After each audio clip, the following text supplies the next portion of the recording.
नीलम को अस्पताल में भर्ती हुए 3 दिन हो चुके थे। वह घर जाने के लिए परेशान थी। बार बार वह मम्मी पापा से एक ही सवाल पूछ रही थी, डॉक्टर अंकल मुझे कब डिस्चार्ज करेंगे? मेरी पढ़ाई का नुकसान हो रहा है। 15 सितंबर से मेरे इंटरनल शुरू हो जाएंगे।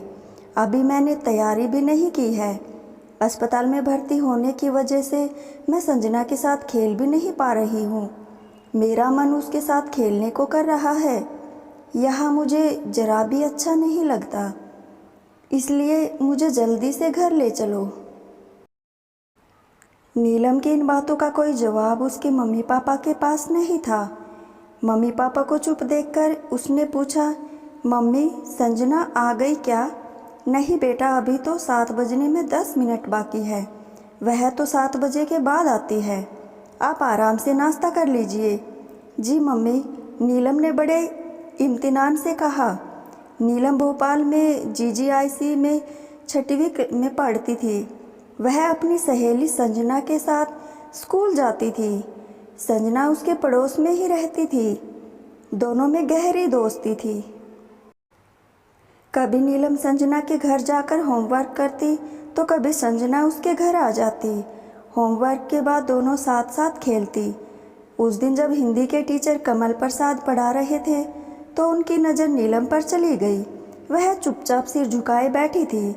उन्हें लगा कि नीलम को कोई परेशानी है, तो उन्होंने पूछा, क्या बात है नीलम? कमल प्रसाद के इस सवाल पर नीलम चौंकी। उसने धीरे से कहा, कुछ नहीं सर, थोड़ा पेट में दर्द है। नीलम बेटा, आपको पहले बताना चाहिए था। अभी आपके लिए ऑफिस से दवा मंगवाता हूँ। कमल प्रसाद ने ऑफिस से दवा मंगवाकर खिलाई तो नीलम को थोड़ा आराम मिल गया। दोपहर 1 बजे छुट्टी हुई तो वह संजना के साथ घर आ गई। घर आकर उसने स्कूल बैग एक और फेंका और सोफे पर लेट गई। उसकी मम्मी रागिनी ने उसके सिर पर हाथ फेरते हुए कहा, बेटा कपड़े बदलकर हाथ मुंह धो लो, उसके बाद खाना खाकर आराम कर लेना। मुझे भूख नहीं है मम्मी, अभी कुछ भी खाने का मन नहीं हो रहा। नीलम ने कहा, बेटा थोड़ा ही खा लो, आज मैंने आपकी पसंद का खाना बनाया है। कहा ना मम्मी मुझे भूख नहीं है। प्लीज़ मम्मी जिद मत कीजिए, मेरे पेट में दर्द हो रहा है इसलिए खाने का मन नहीं हो रहा।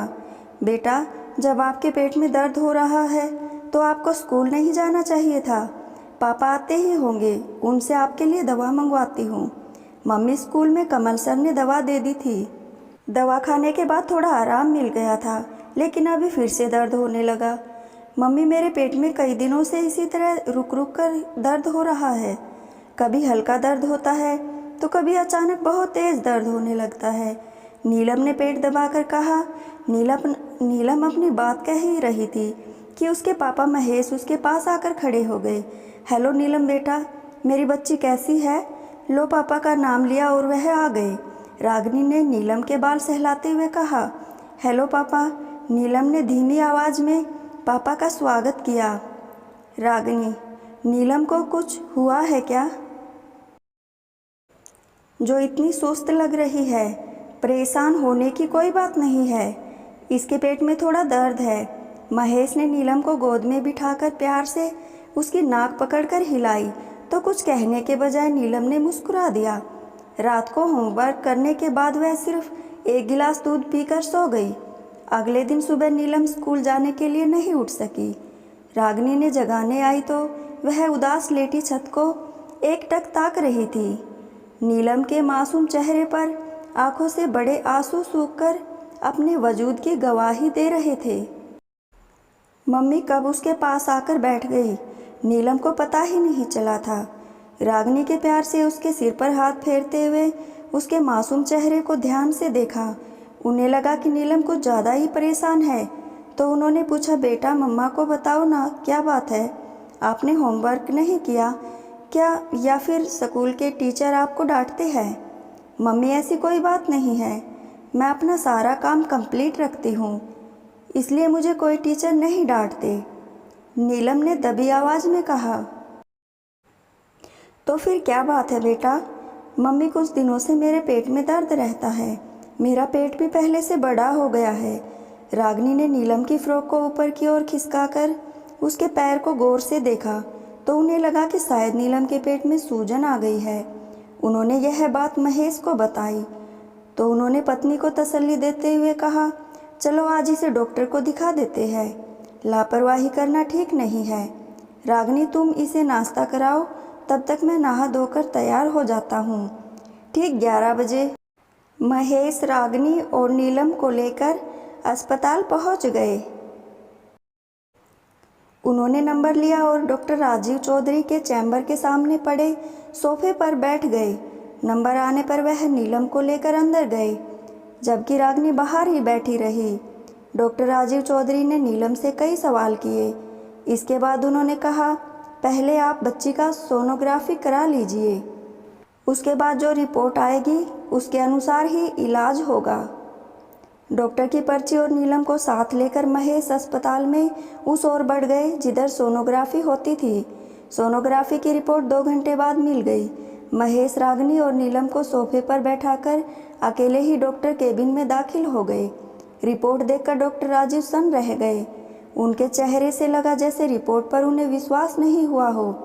उन्होंने एक बार फिर रिपोर्ट को गौर से देखा, उसके बाद दबे स्वर में कहा, mister Mahesh, Neelam is pregnant.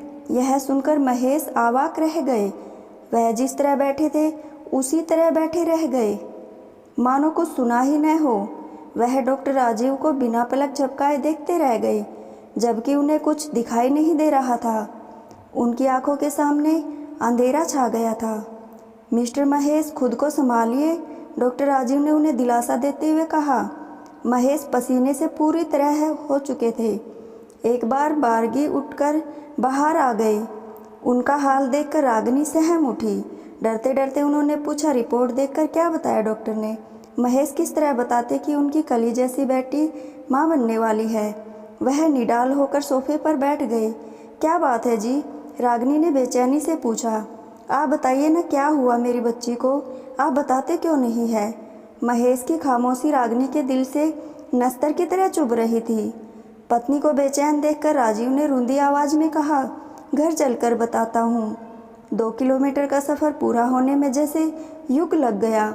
इसी बीच रागिनी के मन में न जाने कितने ख्याल आए। तरह तरह की आकांक्षाएं उसे परेशान करती रही।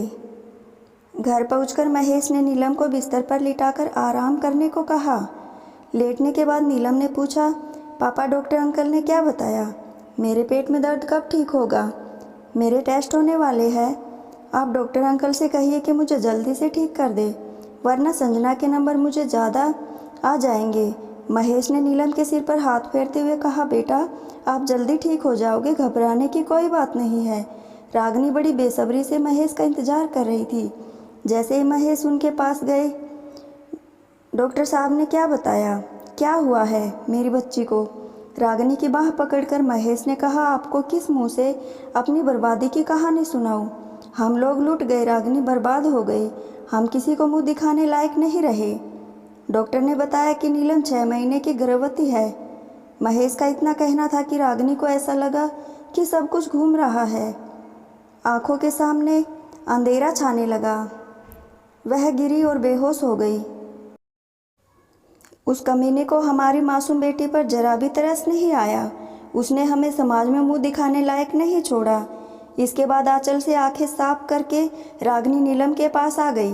प्यार से उसके सिर पर हाथ फेरते हुए कहा, बेटी नीलम, अब तबीयत कैसी है? मम्मी, अब थोड़ा ठीक है, लेकिन बीच बीच में दर्द होने लगता है। नीलम ने मासूमियत से कहा। डॉक्टर अंकल ने कहा है कि नीलम बहुत जल्दी ठीक हो जाएगी। महेश ने दिल पर पत्थर रखकर मुश्किल से बेटी को समझाया। पति पत्नी में से किसी की हिम्मत नहीं हो रही थी कि नीलम से किस तरह से इस मुद्दे पर बात करे, लेकिन बात तो करनी ही थी। आखिर रागिनी ने नीलम से बड़े प्यार से पूछा, बेटा, आपके साथ स्कूल में किसी ने गलत काम किया है क्या? नहीं मम्मी, किसी ने मेरे साथ कोई गलत काम नहीं किया है। एक माँ बाप के लिए शायद दुनिया में सबसे बुरा सवाल यही होगा। खैर, काफ़ी समझाने बुझाने पर नीलम ने बताया, नवीन भैया मेरे साथ गंदा काम करते थे। नवीन नीलम की बुआ यानी महेश की बहन का बेटा था। इसलिए उसके घर आने जाने में किसी तरह की कोई पाबंदी नहीं थी। नीलम के इस जवाब से पति पत्नी सिर थाम कर बैठ गए। घर का भेदी लंका ढाए। नीलम को गले लगाकर रागिनी ने उसके कान के पास अपना मुंह ले जाकर लगभग फुसफुसाते हुए पूछा, बेटा, आपके साथ नवीन कब से यह गंदा काम कर रहा था? आपने मम्मी पापा को यह बात पहले क्यों नहीं बताई? नीलम के आंसू नाजुक गालों से होते हुए रागिनी के कंधों को भिगो रहे थे। उसने सिसकते हुए कहा, मम्मी, आपको कैसे बताती? नवीन भैया मुझे मार देते। वह मेरे साथ गलत काम करते थे। उसके बाद कहते थे कि किसी को कुछ बताया तो तेरा गला दबाकर जान ले लूँगा। नीलम अभी भी उसी वैसे को भैया कह रही थी। रागिनी ने पूछा, बेटा, आपके साथ यह गंदा काम कब से हो रहा था? मम्मी, जब आप घर का सामान लेने बाजार जाती थी, उसी बीच भैया आकर मेरे साथ ज़बरदस्ती करते थे। उसके बाद चॉकलेट देते। मैं चॉकलेट लेने से मना करती तो मुझे मारने की धमकी देते। किसी को कुछ बताने को भी मना करते थे। मम्मी पापा, मैं बहुत डर गई थी, इसलिए आप लोगों को कुछ नहीं बता पाई। कोई बात नहीं बेटा, महेश ने खुद को झूठी दिलासा देते हुए कहा। सुनिए जी, अब क्या किया जाए? रागिनी ने पूछा। अब क्या होगा?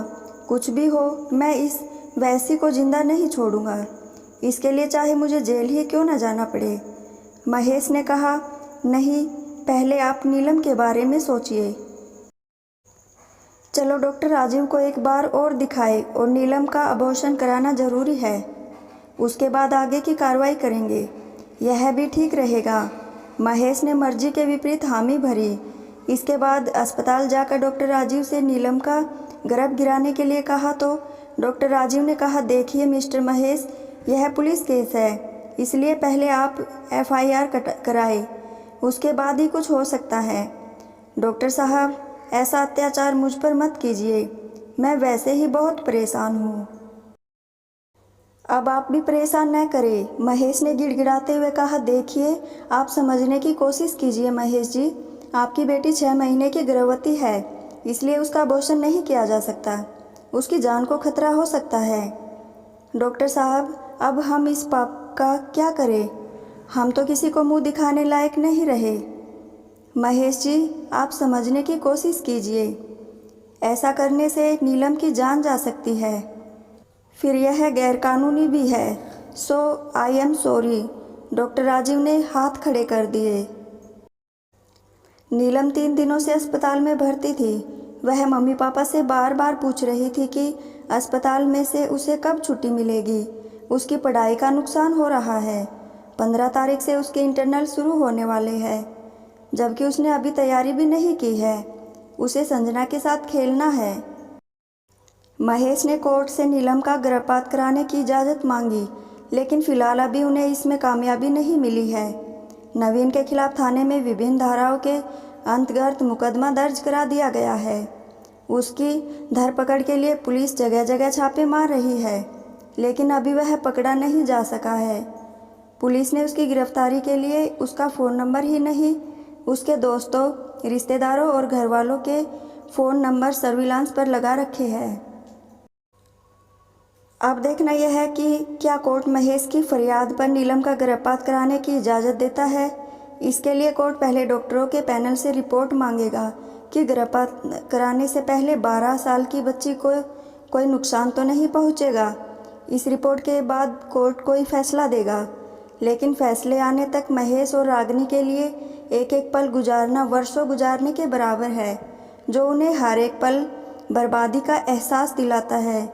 रागिनी ने महेश से उलाहना देते हुए कहा, मैं आपसे हमेशा कहती थी कि नवीन पर आंख मूंद करके इतना भरोसा मत करो, लेकिन आपको उस पर बड़ा नाज था।